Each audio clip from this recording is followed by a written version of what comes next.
Sir కట్టేసి వస్తుంటే అమ్మ అక్కడ సారు మిమ్మల్ని పిలుస్తున్నారు, పోలీస్ ఆఫీసర్ ఉన్నాడు, పెద్ద ఆఫీసరు మఫ్టీలో ఉన్నారు అని చెప్పేసి పోయినెంబడే మీరు నమస్కారం పెట్టానంటే నేను పెట్టాను సార్ అంటే లేదమ్మా పెట్టు ఆఫీసర్ ఆయన అన్నట్టు సరే అని చెప్పి ఎందుకు పిలుస్తున్నారు అంటే ఏమమ్మా నీతోనే మాట్లాడాలా అని చెప్పి చెప్పిండు అని అంటే సరే సార్ ఏంది సార్ అంటే అమ్మ రాత్రి ఇట్లా ముసలమ్మని ఇట్లా బెదిరించి నగలు తీసుకున్నారు, మాకు డ్యూటీలు వేసిండ్రు పోలీసు వాళ్ళు, అందుకోసం నీకు చెప్తున్నా అని చెప్పేసరికి వాళ్ళ మనిషి నా పక్కకున్నారు.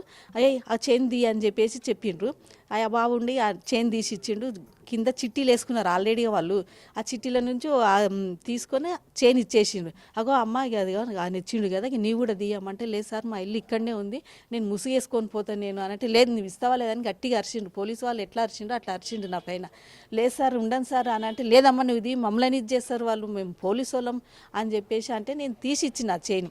తీసి ఇచ్చినాక చిట్టీల ఇక మడత వేసిస్తుంటే లేదు నాకు ఇచ్చేసేయి అని అంటే లేదు నేను సంచిలో పెడతాను సంచిలో పెట్టేసిండు. అది నా చైన్ తీసేసిండు, అలా గుల్కరాలు పెట్టేసిండు. అక్కడ వాళ్ళు సార్ మీరు ఏడ పని చేస్తారు మీరు అని అంటే నేను 1 టౌన్లో చేస్తా అంటే ఏం పేరు సార్ అంటే రమేష్ అని చెప్పి